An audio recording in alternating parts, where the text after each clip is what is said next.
Welcome everybody back into week 2 of Steehn versus Machine. Of course, I am your host with the most, Truman and Scott. As always, I'm joined by Scott, the Steamroller Steehn. Scott, how are you doing? Good, Truman. Hoping to do a little better than last week, my friend. Yeah, we had not the best first week, but as we were talking about before the show, I mean, you got to be a true degenerate to be betting on the first week. Well, you gotta tread lightly. I know everybody's excited about the first week of NFL. You got to make some bets, but you got to tread lightly. Cut that unit size down a little bit for the first couple of weeks. Right. Take everything with a grain of salt, especially we're about to learn here just a bit. It's going to be... what kind of pieces of shit would give that advice the week after they both suck? So we should have said it last week, but... Right. Yeah. We waited to see how our picks went. We were both 4-1. Like, man, I hope you guys loaded up that week one. There were some good lines out there. Gosh, we love that. We love the board. Right. And I will say there's a couple things you got to take with a grain of salt. My system does put a lot of emphasis on the year at hand. So it's probably going to be a little volatile at the beginning here. But we can run through everything here. Scott, let's take a look at the first week. This was just gut feeling versus gut feeling, capper versus capper here. Let's see. I had the Saints minus 5.5. I had the Panthers money line, Jaguars money line, Vikings money line, and the Cowboys money line. Woo! A lot of winners there. 1-4 minus 314. Of course, your Vikings money line being the only winner. So that's minus 110 for the Saints, minus 104 for the Panthers, minus 100 for the Jags money line, and minus 100 for the Cowboys money line. Again, when it's plus money, you're just betting 100 because you're just betting the unit. You don't have to lay the extra, the juice, as we call it, when you're at minus 104. The 04 being the juice. I want to get squeezed, man. Yep. And Scott, your picks. Ravens minus 6.5 at minus 118. Saints Falcons under 43. Not so much. Not so much. Nope. Bengals minus 6.5. Woo. Joe Burr looked like Joe Bowl. You know what I'm saying? Not my best joke. No. Yeah. No. Like Bull. Started off really well and couldn't finish that off. Like Joe Burrow last week. 49ers minus 6.5 at minus 114. And then you also had the Titans minus 5.5 at minus 108. You had a grand total of minus 1 and 4, or you went 1-4 at minus 335. Woo. The frustrating part was I even said, gotta beware the first week of it's an underdog week. Week one is always an underdog. Gotta love the dogs. Gotta love the dogs. The dogs are barking. But I set out and took 5 favorites or some shit. I'm like, Jesus. Yeah. Well, of course, I had some dogs in there. I had I think the Vikings and I think the Panthers both ended up being favored in their games anyways. Very interesting. Yeah, it's close, yeah.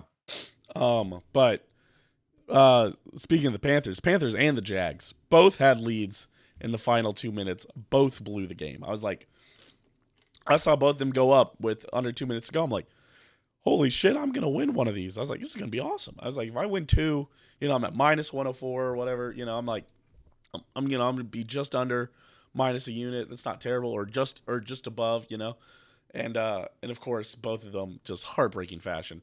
I saw the Jags lose. I'm like, well, okay, I can see that coming. Washington walked down there, just scored real quick, honestly. I was like, all right, well, that's not shocking.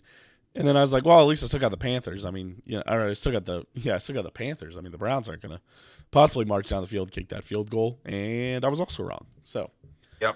It's great. Made a 58-yard field goal. Fucking awesome. Great. Rookie kicker. Yeah. Great. As everybody expected, the rookie kicker from the Browns to nail the last-minute field goal from 50 plus. I love that. You had your Ravens covered. That was nice. Bengals, man. Started off well. Bengals, even to push that to overtime, was close. But once you go to overtime, you're never going to cover the 6.5. Right. 49ers, I bet the 49ers would have had a better opportunity if it wasn't for all that rain. Interested to see what they do this week. You don't know anything about either one of those teams after that debacle that we played last week. By the way, Truman, I don't know if you saw it or not.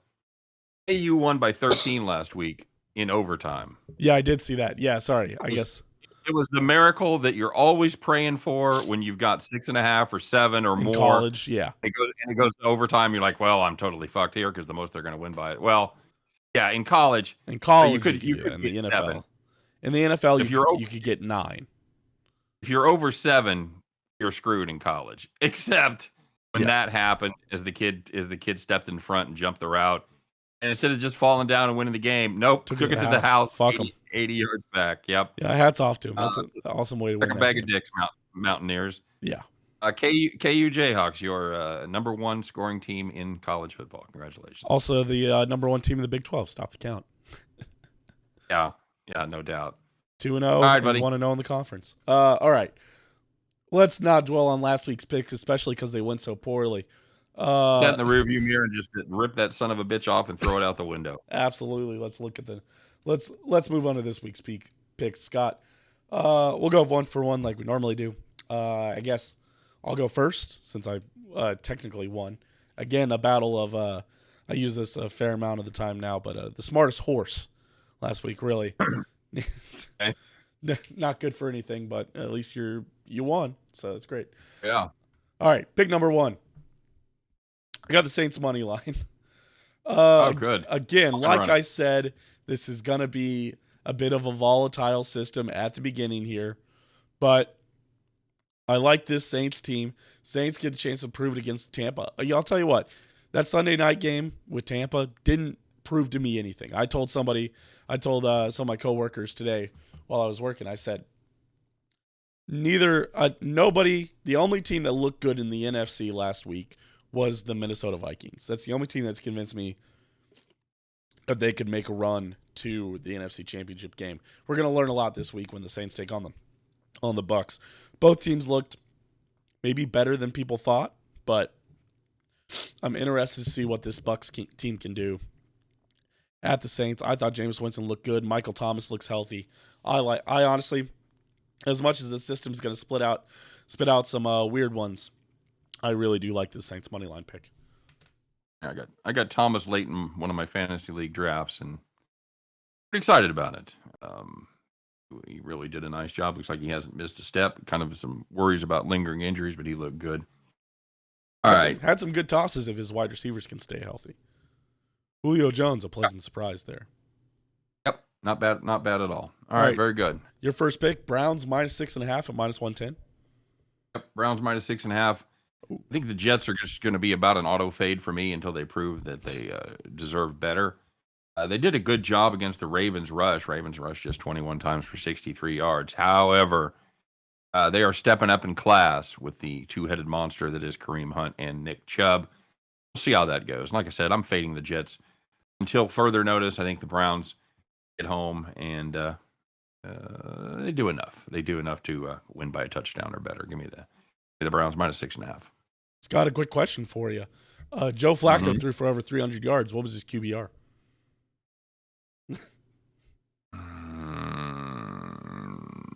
38. 21.7, actually. 21.7. Fourth lowest with the three behind him being Dakota Prescott, Aaron Rodgers, and Mac Jones. Not See Dakota Prescott? That's right. I used his full government name. Yes. Is that his name? Dakota, yeah. That's Dak's full name.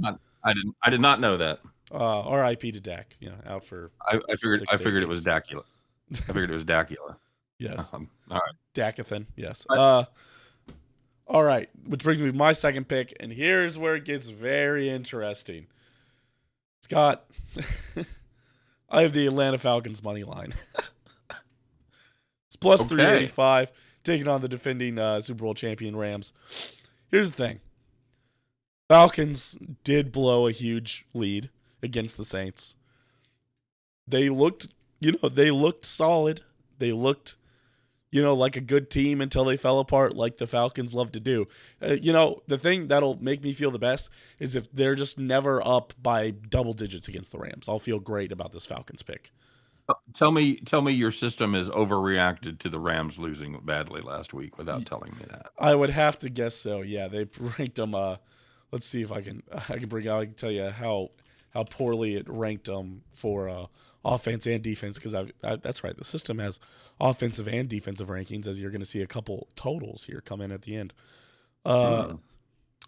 It has the Los Angeles Rams as, in fact, the second worst offense. So, but the second best defense, to be fair. But it has them Very good. overall being the sixth worst team, so that's not great. Probably not accurate, but we'll see. Yeah. All right, very good. Ready? Yep. Your second pick. Bucks Well, minus I'm going to 2.5. go. I'm going to go the other direction. Truman, you took the Saints on the money line. Mm-hmm. Take the Buccaneers -3. I'm going to see if we can Polish middle ourselves, and as the Buccaneers scrape out a 21-20 victory, so we both lose. I was about to say, I was like, wait, what's the poll? I was like, I don't think we can both win. We both lose. Yes. Yep, that's the Polish middle, my friend, where you got two sides and it hits in the middle. But Yes. here's the deal, and this is the reason why I think you might have made a solid pick here. We'll see when it works out. However, historically, Tom Brady and the Bucks never beaten the Saints. Yeah. Never look good. Not only have they never covered, they've never won. So of course I'm backing them here. That's what my system says. It's got to work out I'm eventually, right? No way they do I that think forever. the Saints were able to run the ball really well against Atlanta. I don't think they're going to have that kind of success against this Tampa Bay rush defense that still remains very stout. I'm just not sure how they're going to move the ball down the field. I think that they're going to be able to get more pressure on Jameis than Atlanta did. He was able to stay clean, no sacks of famous Jameis. I don't believe that's going to happen against Tampa Bay either. I like the Bucks short number there, -3. Yeah, I mean, I get where you're coming from. I don't know. I'm interested to see what this Bucks team can do. I was not impressed by the Bucks offense last week. I mean, but they did get into the red zone. They just could not finish. So if you can start to convert some of those red zone opportunities, maybe you're looking better. But who knows? The red zone offense could be a problem. It could not be a problem. We're going to be interested to see how it works out. That being said, I move on to my third pick here. I've got Seahawks money line is my next one. Again, a bit of an overreaction, but they're playing against the 49ers. I'm not impressed by the 49ers. I'm not in love with them. I like the opportunity that's laid ahead of them. I like that Trey Lance did not look good. We're really favoring this. I just their offense didn't look good at all from what I could see from the bad weather cameras. So again, maybe we don't know enough about the San Francisco 49ers. We're going to learn a lot about them this weekend. But I'm hoping what we learn is that they are worse than the Seahawks. And maybe the Seahawks aren't as bad as everybody predicted. Maybe the Seahawks are probably 7 or 8 win team if they win this game is my guess. But we'll see. Typically Geno Smith can't keep it up for extended periods of time, so I'm not super high on this, but it's what the system spit out, and I love it. Here's the thing: if I hit on either one of those picks, I'm going plus money for the weekend. So okay. You're gonna take a big lead. I don't hate that pick as much as I hate Atlanta.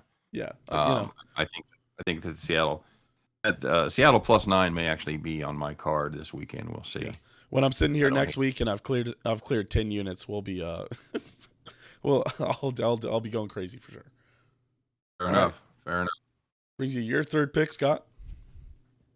My third pick is going to be the Bengals -7 against Dallas Cowboys. You know, the Dallas Cowboys didn't look great last week, and that was with a healthy Dak Prescott. Well, at least until he wasn't healthy.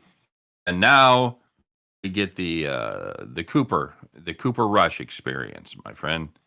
We'll see how that goes. I expect Dallas to try to lean on Pollard and Elliott. Problem is, Pollard, who got virtually no carries last week, and Elliott did nothing. So we'll see. We'll see how that goes. Dallas couldn't run, they couldn't pass, and the only time they played decent defense was when Tampa Bay got into the red zone. They absolutely let them move the ball at will between the 20s. I think the Bengals are going to be able to finish those drives, and just like you mentioned with Tampa Bay, I think the Bengals get a little redemption here against that Dallas team that's featuring Cooper Rush at quarterback. I feel you. I definitely see where you're coming from. I've actually got a corresponding pick with this, Scott. I actually had the Cincinnati Dallas under. I loved all of what you said. The Dallas offense did not look good at all. Now we get Cooper Rush.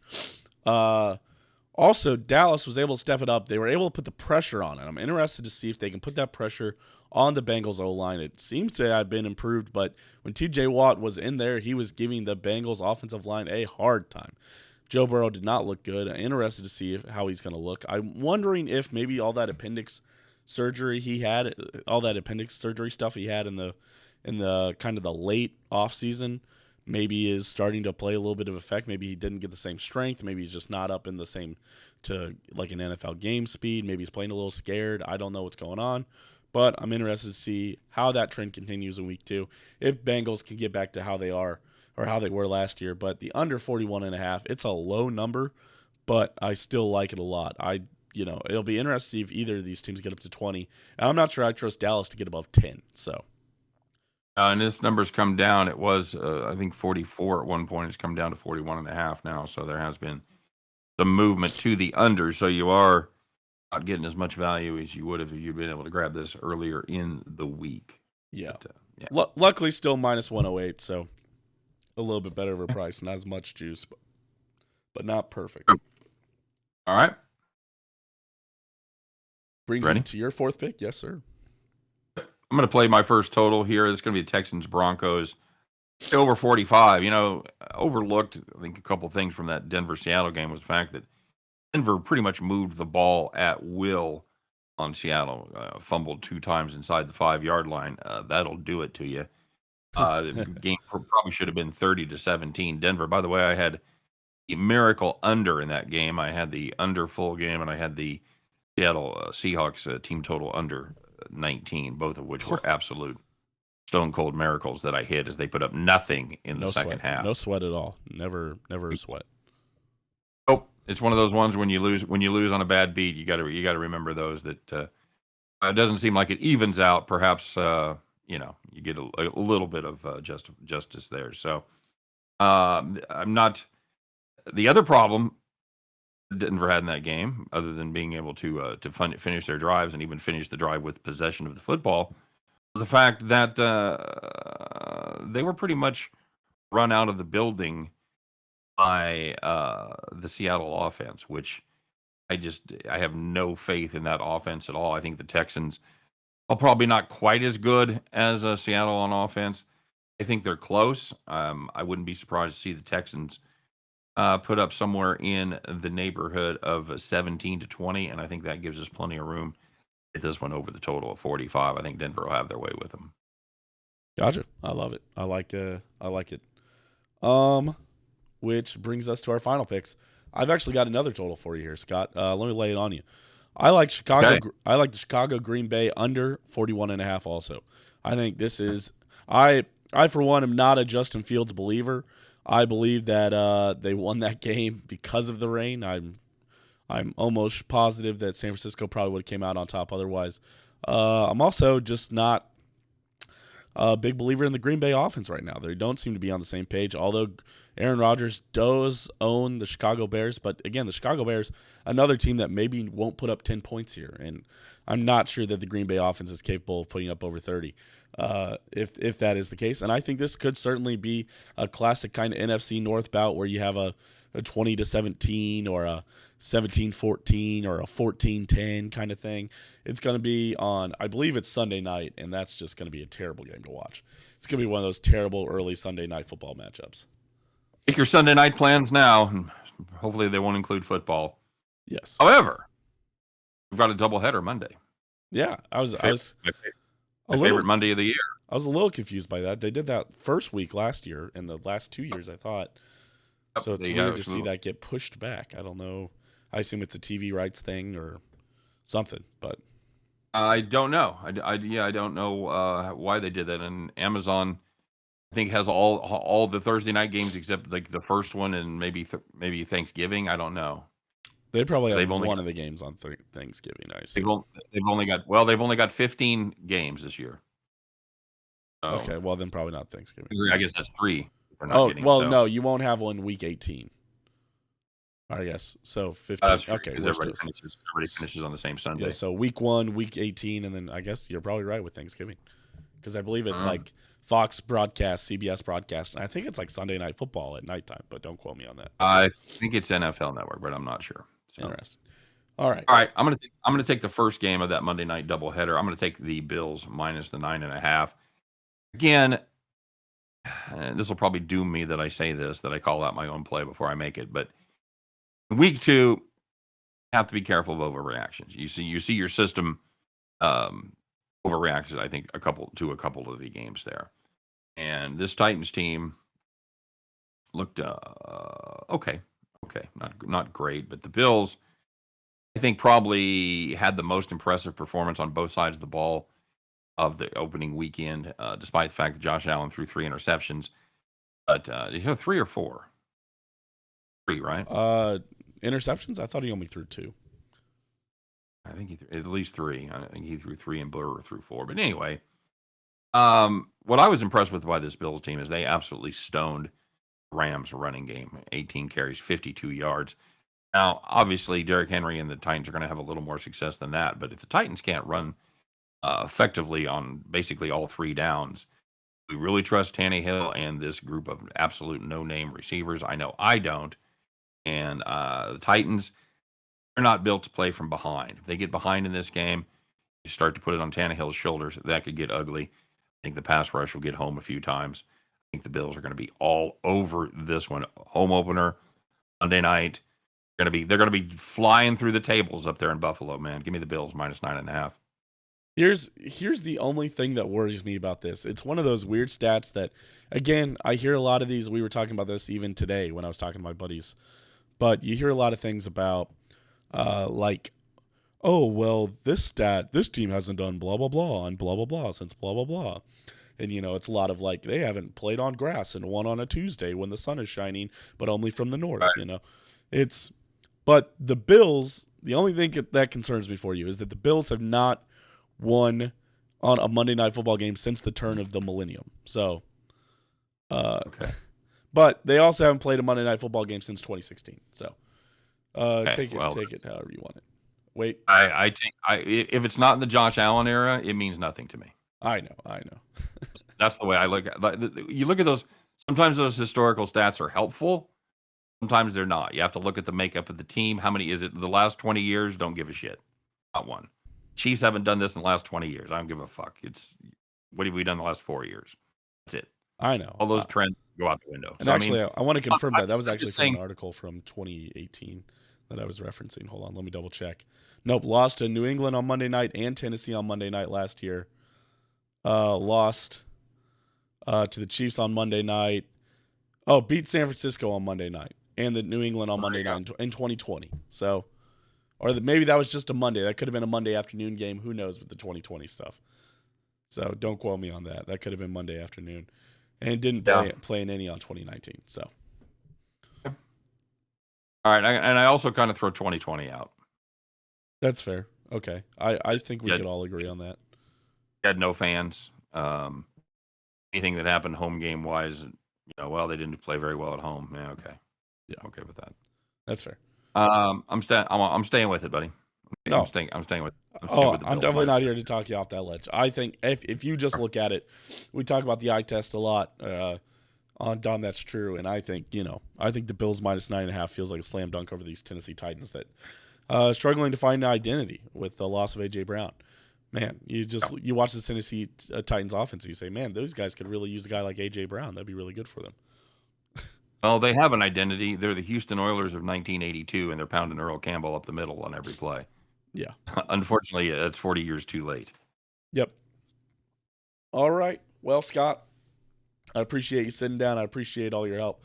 No problem. Good luck. Again, I tell my bowling team this a lot, where where they're like, man, I'm gonna beat you today, and I was like, man, I sure hope you do, but I hope it's because I bowled a 205 and you bowled 220.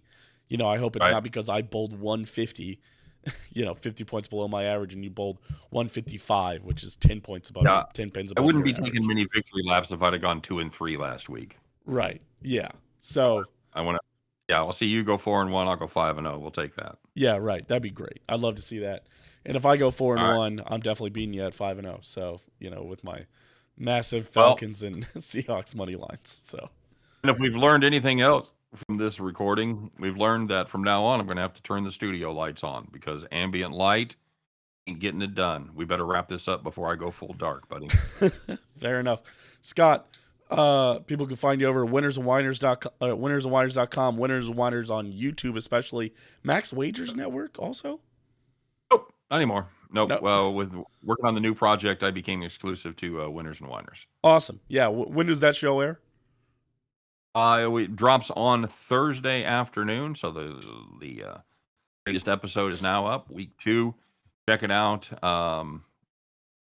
It's and I always space on the name. I always remember the last part. It's rise and fall, the rise of the greatest sports betting show of all time. So yeah, Nice. there you go. Well, Check it out. We appreciate it, Scott. I appreciate Once upon a time in Las Vegas. God, it came to me. Once upon a time in Las Vegas, the rise of the greatest sports betting show of all time. Yes, that's correct. At least you kept it short. That's nice. 6,600 views last week. We're pretty happy with our opening numbers. That's awesome. Appreciate you coming on, Scott. Appreciate you taking the time. Hopefully my voice will sound a little better next week. And hopefully we'll be talking about 4-1 versus 5-0, or maybe 5-0 versus 5-0 when I've cleared 10 units. That'll be great. I'm ready. Let's do it. Alrighty, man. I appreciate it. And I appreciate everybody for tuning in. Patreon.com/Open Disaster if you guys want to get this on Saturday mornings, so it can help you with your Sundays. Otherwise, it gets posted to YouTube on like Tuesdays, I would say. So I've started just to public it. So you can go back and watch week 1 if you want. Otherwise, I think that's it. I think that's all. Right. We appreciate it. I appreciate it, Scott. Of course. Good luck on all your bets, everybody watching out there. Good luck on all your plays this weekend. Hope you have a profitable week. Absolutely. Thanks again. We'll see you guys next week, and we'll see you next week, Scott. Yep. All righty. See you. Bye.